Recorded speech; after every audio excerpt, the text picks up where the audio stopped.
ناظرین کرام، اگلا پروگرام ہے راہ عمل۔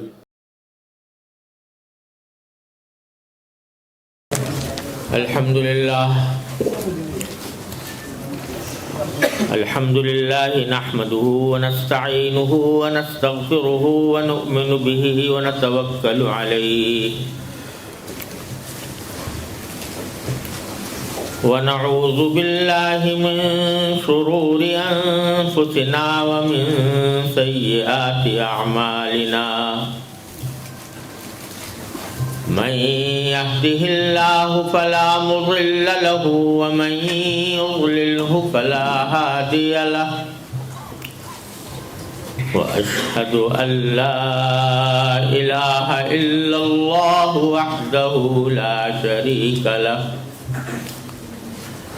وأشهد أن سيدنا وسندنا ونبينا ومولانا محمدا عبده ورسوله صلى الله تعالى عليه وعلى آله وأصحابه وبارك وسلم تسليما كثيرا. أما بعد فأعوذ بالله من الشيطان الرجيم. بسم الله الرحمن الرحيم.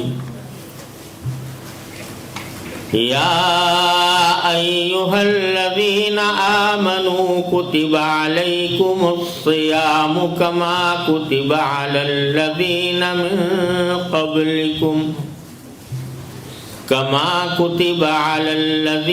من قبلكم لعلكم تتقون. آمنت بالله صدق الله مولانا العظيم وصدق رسوله النبي الكريم ونحن على ذلك من الشاهدين والشاكرين والحمد لله رب العالمين.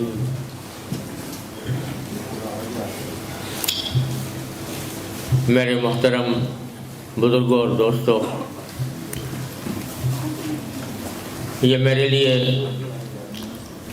بڑی خوشی اور سعادت کا مقام ہے کہ آج آپ حضرات کے ساتھ ملاقات کا بھی موقع مل رہا ہے اور کچھ گزارشات پیش کرنے کی بھی مجھے دعوت دی گئی ہے. مجھ سے فرمایا گیا کہ آج کے اس خطاب کا موضوع رمضان المبارک اور اس سے صحیح فائدہ اٹھانے اور اس کو اپنے لیے ایک نقطۂ انقلاب بنانے کا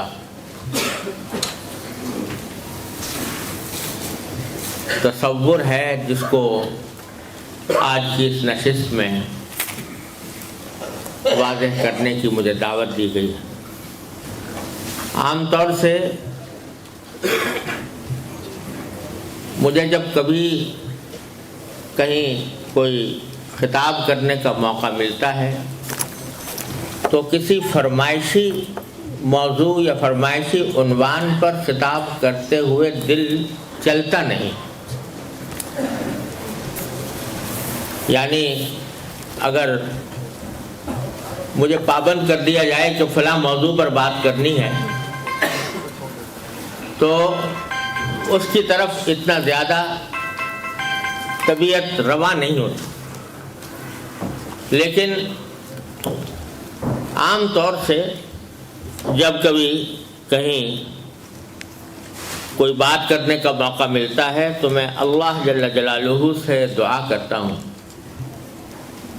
کہ اللہ ایسی بات میرے دل میں بھی ڈال دیجئے اور زبان پر بھی جاری فرما دیجئے جو میرے حق میں بھی فائدہ مند ہو اور سننے والوں کو بھی اس سے فائدہ پہنچے. اسی دعا کے ساتھ میں آج کی گزارشات کا آغاز کرتا ہوں۔ اللہ تبارک و تعالی اپنے فضل و کرم سے وہی بات کہنے کی توفیق عطا فرمائے جو اس کی رضا کے مطابق ہو اور جس سے ہم سب کو فائدہ ملے۔ بات یہ ہے کہ ہم سب یہ دیکھتے ہیں کہ انسان اس دنیا میں آتا ہے، پیدا ہوتا ہے، بچہ ہوتا ہے، جوان ہو جاتا ہے، پھر رفتہ رفتہ بوڑھا ہو جاتا ہے اور پھر دنیا سے چلا جاتا ہے۔ اور بعض لوگ بڑھاپے تک بھی نہیں پہنچتے، جوانی ہی میں رخصت ہو جاتے، اور بعض بچپن میں دنیا سے چلے جاتے، لیکن جاتے سب ہیں۔ کوئی بھی انسان اس دنیا میں ہمیشہ رہنے کے لیے نہیں آتا، جو آتا ہے وہ جانے کے لیے آتا ہے اور کبھی نہ کبھی دنیا کو چھوڑ کر چلا جاتا ہے۔ یہ سلسلہ ہزاروں سال سے چلا آ رہا ہے اور اس میں کوئی استثناء نہیں۔ کوئی پیغمبر ہو، نبی ہو، ولی ہو، بادشاہ ہو، صاحب اقتدار ہو، کوئی بھی ہو، وہ ان میں سے ہر ایک کا انجام بالآخر یہ ہے کہ وہ دنیا سے جاتا ہے۔ قضا ہر ایک کی برحق ہے اس کے ہاتھوں سے، ولی بچے نہ پیمبر نہ حاتم و رستم۔ یہ ایک اللہ تبارک و تعالیٰ کا قانون ہے جو چلا آ رہا ہے اور ہم آنکھوں سے اس کو دیکھتے ہیں۔ اس سے یہ پتہ چلتا ہے کہ یہ دنیا ہمیشہ رہنے کی جگہ نہیں، اور یہ دنیا میں جو انسان آتا ہے وہ ایک سفر ہے۔ دنیا اس کی منزل نہیں، ایک سفر ہے۔ وہ سفر مکمل کر کے وہ پھر کسی اور جگہ چلا جاتا ہے۔ اگر رہنے کی جگہ ہوتی، ہمیشہ رہنے کی جگہ ہوتی، تو پھر کوئی تو ایسا ہوتا، آدم علیہ السلام سے لے کر آج تک کوئی ایک فرد ایسا ہوتا کہ جو ہمیشہ زندہ رہا ہوتا۔ وَلَمَا جَعَلْنَا لِبَشَرٍ مِّن قَبْلِكَ الْخُلْدَ، قرآن کریم فرماتا ہے۔ نبی کریم سرور عالم صلی اللہ علیہ وسلم سے خطاب کر کے فرمایا کہ آپ سے پہلے بھی ہم نے کسی بھی بشر کو، کسی بھی انسان کو ہمیشہ کی زندگی نہیں دی کہ وہ آئے تو مسلسل زندہ رہے۔ تو یہ بات ہر انسان کو سوچنے کی ہے کہ میں جو یہاں آیا ہوں اور کبھی یہاں سے چلا جاؤں گا، تو میرے آنے کا مقصد کیا ہے، میں کیوں آیا ہوں۔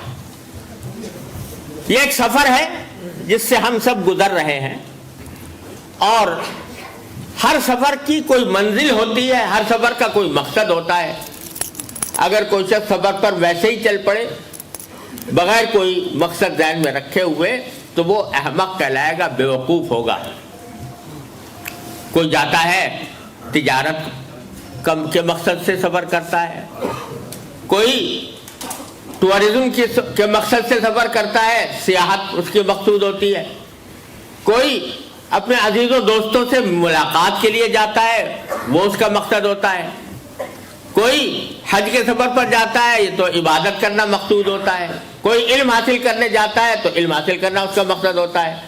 لیکن ایسا کوئی نہیں ہے کہ جس کو پتہ نہ ہو کہ میں کیوں سفر پر روانہ ہوا۔ تو قرآن ہمیں اس بات کی دعوت دیتا ہے، اور ہر انسان کو بحیثیت انسان کے یہ سوچنا چاہیے کہ میں آخر کیوں اس دنیا میں آیا۔ تو اس کا جواب اس بات کا کہ میں کیوں دنیا میں آیا ہوں، یہ وہی ذات دے سکتی ہے جس نے دنیا میں بھیجا، انسان کو دنیا میں بھیجا۔ اسی سے پوچھو کہ اللہ، اگر اللہ تعالیٰ پر ایمان ہے تو اللہ تعالیٰ سے پوچھنا چاہیے کہ اللہ آپ نے ہمیں دنیا میں کیوں بھیجا۔ تو اس کا جواب قرآن کریم نے ایک آیت میں دیا اور فرمایا وَمَا خَلَقْتُ الْجِنَّ وَالْإِنسَ إِلَّا لِيَعْبُدُونَ، میں نے جنات اور انسانوں کو کسی اور کام کے لیے نہیں، صرف ایک کام کے لیے پیدا کیا، اور وہ یہ کہ وہ میری بندگی کریں۔ وَمَا خَلَقْتُ الْجِنَّ وَالْإِنسَ إِلَّا لِيَعْبُدُونَ، میں نے نہیں پیدا کیا جنات کو اور انسانوں کو کسی اور کام کے لیے، الا مگر اس کام کے لیے کہ لیعبدون، تاکہ وہ میری بندگی کریں، میری عبادت کریں۔ اب بندگی یا عبادت کس کو کہتے ہیں؟ عام طور سے جب اس کا انگریزی میں ترجمہ کیا جاتا ہے عبادت کا، تو ترجمہ یہ کیا جاتا ہے کہ عبادت کا کو انگریزی میں کہتے ہیں ورشپ۔ تو آیت کا ترجمہ بھی یہ کیا جاتا ہے کہ I have created the jinn and the humankind only to worship me، کہ مجھے عبادت کرنے کے لیے مجھے پیدا کیا گیا، یہ ترجمہ کیا جاتا ہے۔ لیکن حقیقت یہ ہے کہ ورشپ کے لفظ سے عبادت کا صحیح مفہوم ادا نہیں ہوتا، کیونکہ ورشپ انگریزی میں ایک خاص ریچولز کا نام ہے۔ وہ خاص ریچولز اگر انسان ادا کرے تو وہ ورشپ ہے، اور اس سے آگے کوئی اور مقصد اس کا نہیں، اور وہ صرف خاص طریقوں سے ادا ہوتی ہے۔ چرچ میں چلا جائے آدمی تو سروس، وہاں پر چرچ کے اندر سروس ہوگی، وہ ورشپ ہے، اتوار کے دن ہوگی یا کسی اور دن ہوگی۔ یہودی مذہب میں یہ ورشپ ہے، یہودی مذہب میں کوئی اور طریقہ ورشپ کا موجود ہے، اور ہندو مذہب میں بتوں کے آگے ہاتھ جوڑ کے کھڑے ہو جانا اور اس کو ڈنڈ آؤٹ کرنا، یہ مسجد ہے، وہ ورشپ ہے۔ لیکن قرآن جس کو عبادت کہتا ہے، اور جس چیز کا نام عبادت قرآن کریم نے رکھا ہے، جس کو انسان کی زندگی کا بنیادی مقصد قرار دیا ہے، وہ عبادت بڑا وسیع اور بڑا ہمگیر مفہوم رکھتی ہے۔ اس عبادت کے معنی یہ ہے کہ انسان اللہ کا بندہ بن جائے۔ اللہ کا بندہ یعنی اللہ کی بندگی کرنے والا، جس کے معنی یہ ہوتا ہے کہ جیسے پہلے زمانے میں غلام ہوا کرتے تھے، سلیو جو غلام ہوا کرتے تھے، تو ان کا کام یہ ہوتا تھا کہ وہ اس کا جو ماسٹر ہے سلیو کا، وہ جو کوئی کام کرنے کو کہے گا وہ انجام دے گا، جس چیز کو کا حکم دے دے گا وہ کام کرے گا۔ دیکھیے، جو آدمی کسی دوسرے کی کوئی خدمت کرتا ہے یا سروس کرتا ہے، اس کی کئی قسمیں ہوتی ہیں۔ ایک نوکر ہوتا ہے یا امپلائی ہوتا ہے، وہ امپلائی کسی خاص کام کے لیے رکھا جاتا ہے کہ میں نے اس کو دکان پر اپنے ملازم امپلائی رکھا ہے، یہ میرے دکان کی دیکھ بھال کرے گا، یہ دفتر میں کوئی خاص کام انجام دے گا، یا کوئی خاص وقت اس کا مقرر ہوتا ہے، اس خاص وقت کے اندر 8 گھنٹے کی ڈیوٹی دے گا، یہ امپلائی ہے۔ لیکن اس کام سے ہٹ کر اگر اس کا جو امپلائر ہے وہ اگر کسی اور کام کے اوپر اس کو کا حکم دے تو وہ اس کا پابند نہیں۔ اگر کوئی فرض کرو دفتر میں ملازم ہے، اس کا باس یہ تو کہہ سکتا ہے کہ دفتر کا کام کرو، لیکن اگر اس سے وہ کہے کہ میرے گھر جا کر میرے گھر کی صفائی کرو، گھر کو صاف کرو، تو یہ اس کو حق نہیں پہنچتا۔ لیکن ایک اس سے بڑھ کر غلام ہوتا ہے جس کو سلیو کہتے ہیں، اس کا کام یہ ہے کہ ماسٹر جو کچھ کہے وہ کام کرے۔ ماسٹر اگر اس کو یہ کہے کہ حکومت کرو، وہ حکومت کرے گا۔ اگر ماسٹر اس کو یہ کہے کہ تم بیت الخلا صاف کرو، وہ بیت الخلا صاف کرنے پر مجبور ہوگا۔ یہ غلامی کا تصور ہے۔ لیکن اس سے بھی آگے ایک اور چیز ہے جس کو بندہ کہا جاتا ہے، اور وہ اللہ کا بندہ، کہ غلام اور تو ہر بات کی تعمیل کرتا ہے لیکن اس کو سجدہ نہیں کرتا، اس کی عبادت نہیں کرتا، بلکہ وہ صرف اس کے احکام کی تعمیل کرتا ہے۔ اور بندہ وہ ہے جو اس سے بھی آگے کہ اللہ تبارک و تعالیٰ کا جو حکم بھی آ جائے، اس حکم کے اوپر وہ سر تسلیم خم کر دے، سر جھکا دے, اپنے آپ کو سرنڈر کر دے اور جس طرح اللہ تبارک و تعالیٰ کا حکم ہے اسی کے مطابق زندگی گزارے. اس کا نام ہے بندگی, اس کا نام ہے عبادت. لہذا عبادت صرف مسجدوں کے ساتھ خاص نہیں, بلکہ عبادت زندگی کے ہر شعبے میں ہے. جب ایک شخص تجارت کر رہا ہے اور تجارت کے اندر وہ اللہ تعالیٰ کے احکام کے مطابق تجارت کرتا ہے تو وہ بھی اللہ کی بندگی کر رہا ہے. کوئی ملازمت کر رہا ہے تو ملازمت کے اندر جب وہ اللہ تعالیٰ کے احکام کی پابندی کے ساتھ ملازمت کرتا ہے تو وہ بھی اللہ تعالیٰ کی بندگی کر رہا ہے. اللہ تعالیٰ نے فرمایا کہ سود مت کھاؤ, سود کو چھوڑ دو. تو اب جو شخص کے اللہ تعالیٰ کے حکم کو مانتے ہوئے سود کو چھوڑ رہا ہے وہ بھی بندگی کر رہا ہے, وہ بھی عبادت کر رہا ہے.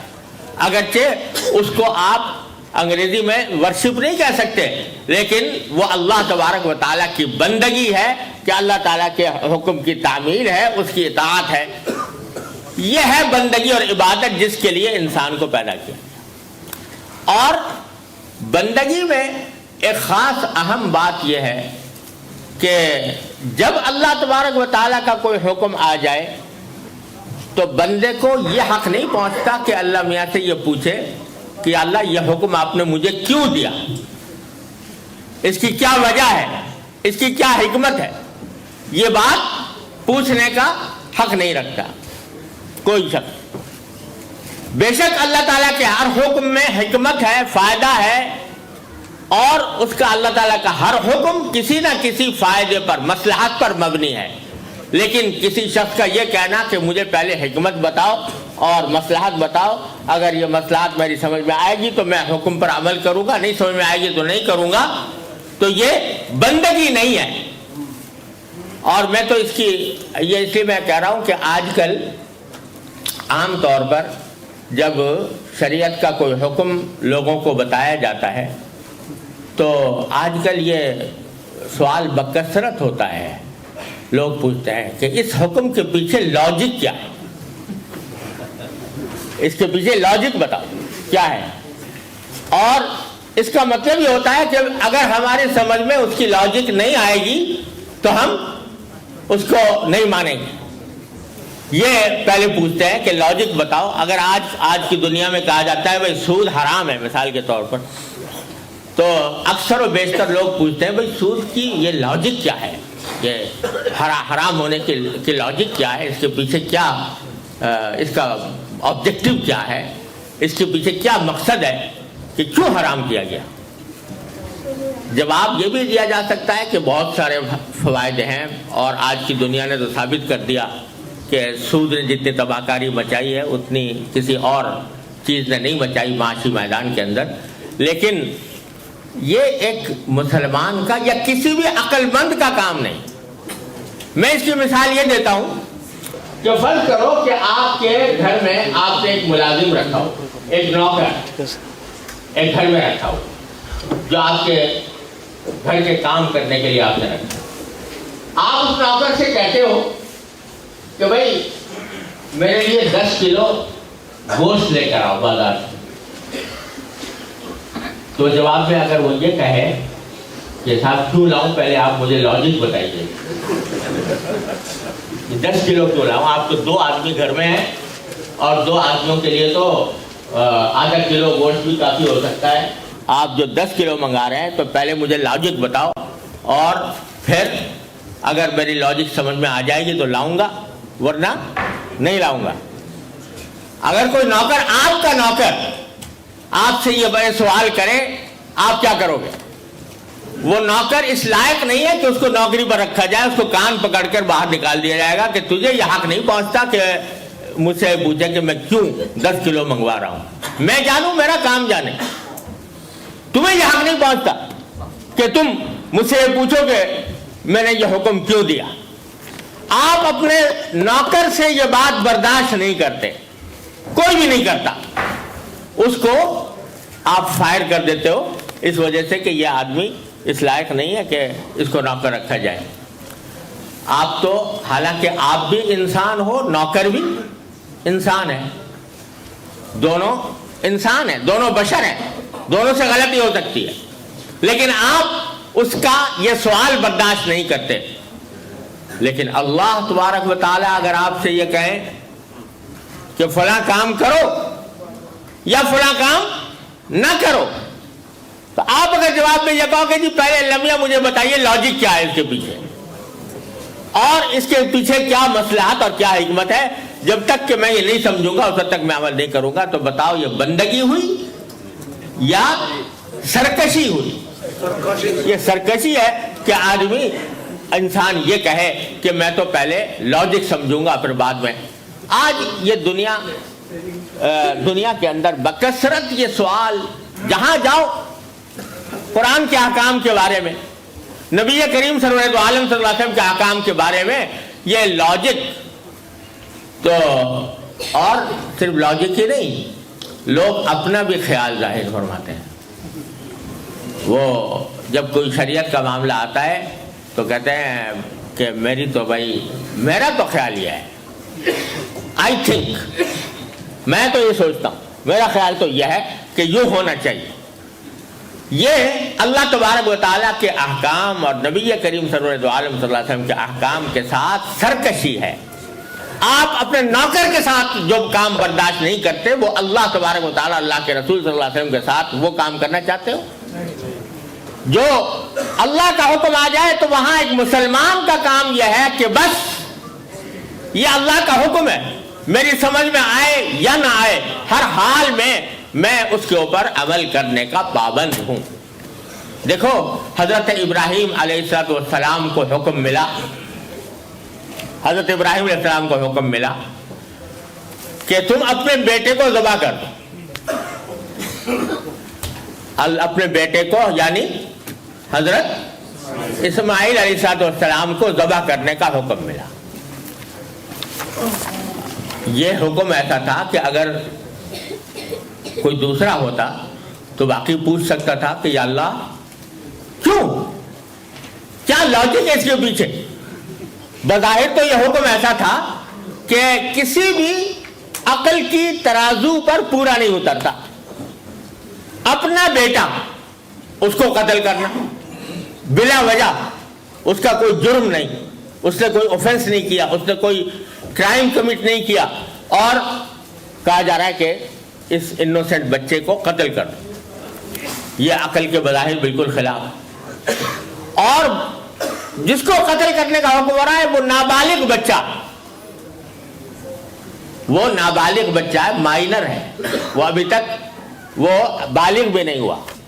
اور چھوٹے بچوں کو قتل کرنا شریعت میں بھی اتنا حرام قرار دیا گیا کہ جو جنگ ہو رہی ہو نا کافروں کے ساتھ, کھلی جنگ ہو, جہاد, اس میں بھی نبی کریم صلی اللہ علیہ وسلم کا اسٹینڈنگ آرڈر تھا کہ کسی بھی بچے کو قتل نہ کرو. لا تقتلوا ولیدا ولا امرأة ولا شیخا فانیا. ہر لشکر جو جاتا تھا سرکار دو عالم صلی اللہ علیہ وسلم کی طرف سے وہ ہدایت لے کر جاتا تھا, کسی عورت کو قتل نہ کرنا, کسی بچے کو قتل نہیں کرنا, کسی بوڑھے کو قتل نہیں کرنا. یہ سرکار دو عالم صلی اللہ علیہ وسلم کا اسٹینڈنگ آرڈر تھا.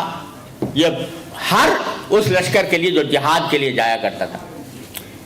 یہ تو اب نئی تہذیب والی بات ہے, نئی تہذیب کے جو نمائندے ہیں انہوں نے یہ طریقہ نکالا ہے کہ عورتیں ہوں یا بچے ہوں, اپنے مقصد کی خاطر جس کو چاہو قتل کر دو, جس کو چاہو بامبنگ کر دو, جس کے اوپر چاہو بمبارڈمنٹ کر دو, اور جس طرح چاہو قتل کر دو. لیکن سرکار دو عالم صلی اللہ علیہ وسلم کا حکم یہ تھا کہ کسی بچے کو قتل نہیں کرنا. تو حکم حضرت ابراہیم کو آ رہا ہے کہ نابالغ بچہ, نابالغ بچہ بھی اپنا بیٹا. لیکن پلٹ کر ابراہیم علیہ السلام نے یہ نہیں پوچھا کہ یا اللہ میاں کیوں, کیا لاجک ہے اس کے پیچھے, اور اپنے بیٹے سے پوچھا کہ بیٹا مجھے یہ حکم آیا ہے اللہ تعالیٰ کی طرف سے خواب میں کہ میں تم کو ذبح کر رہا ہوں, فانظر ماذا ترى. ان کا امتحان لیا کہ ذرا تم دیکھ کے بتاؤ تمہاری کیا رائے ہے, تمہارا کیا خیال. تو بیٹا بھی ابراہیم خلیل اللہ علیہ السلام کا بیٹا تھا, اور وہ بیٹا تھا جس کے صلب سے نبی آخر الزمان صلی اللہ علیہ وسلم تشریف لانے والے. بیٹے نے بھی جواب میں یہ نہیں کہا کہ ابا جان کیوں, میں کیوں قتل ہو جاؤں؟ میں نے کیا جرم مجھ سے سرزد ہوا ہے؟ جواب میں انہوں نے بھی یہ کہا کہ یا ابت افعل ما تؤمر، ابا جان جو حکم ملا ہے اس پر عمل کیجئے اور میری فکر نہ کیجئے، ستجدونی انشاءاللہ من الصابرین، آپ مجھے انشاءاللہ صبر کرنے والوں میں پائیں گے، میں کوئی واویلا نہیں کروں گا۔ یہ تھا ابراہیم خلیل اللہ علیہ السلام، یہ تھے ابراہیم خلیل اللہ علیہ السلام، یہ تھے اسماعیل علیہ السلام۔ اور جب قرآن نے ان دونوں کے اس واقعے کا ذکر کیا تو کیا لفظ استعمال فرمایا؟ فلما اسلم وتلہ للجبین، جب باپ اور بیٹے دونوں نے اپنے آپ کو سرنڈر کر دیا، اپنے آپ کو سرنڈر کر دیا، سر جھکا دیا کہ آپ جو کچھ کہیں برحق ہے، تو وَتَلَّهُ لِلْجَبِينِ، اور ان کو پیشانی کے بل لٹا دیا۔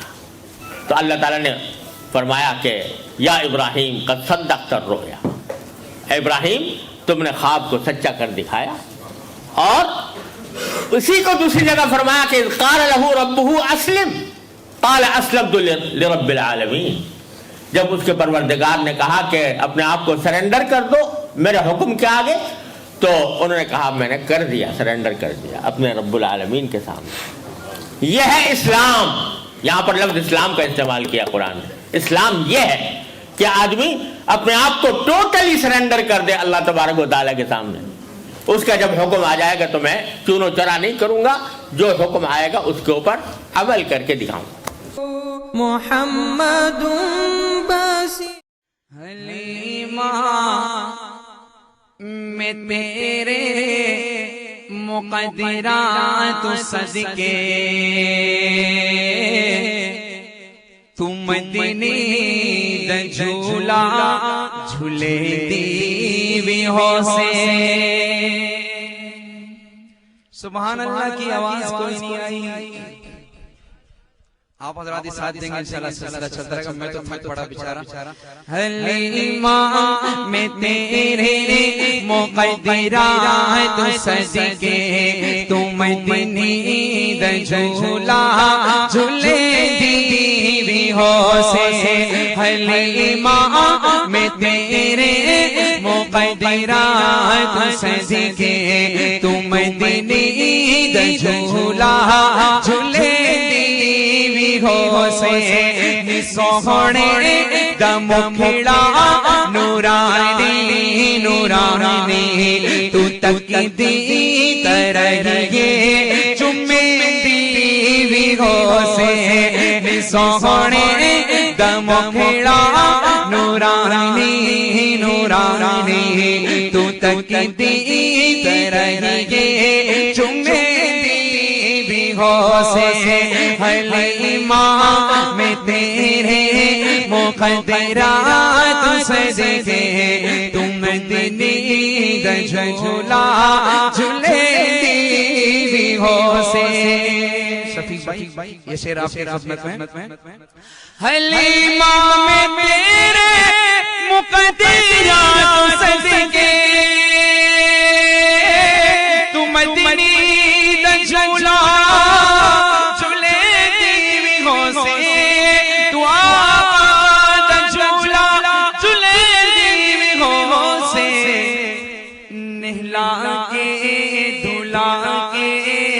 کجلاوی پاکے،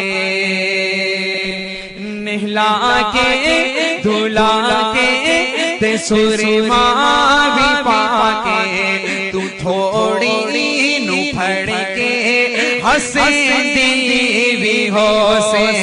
نہلا کے دھلا کے تے کجلا بھی پاکے، تو تھوڑی نو پھڑ کے حسین دیوی ہو سے۔ بلند آواز سے کہہ دے سبحان اللہ۔ محمد باسی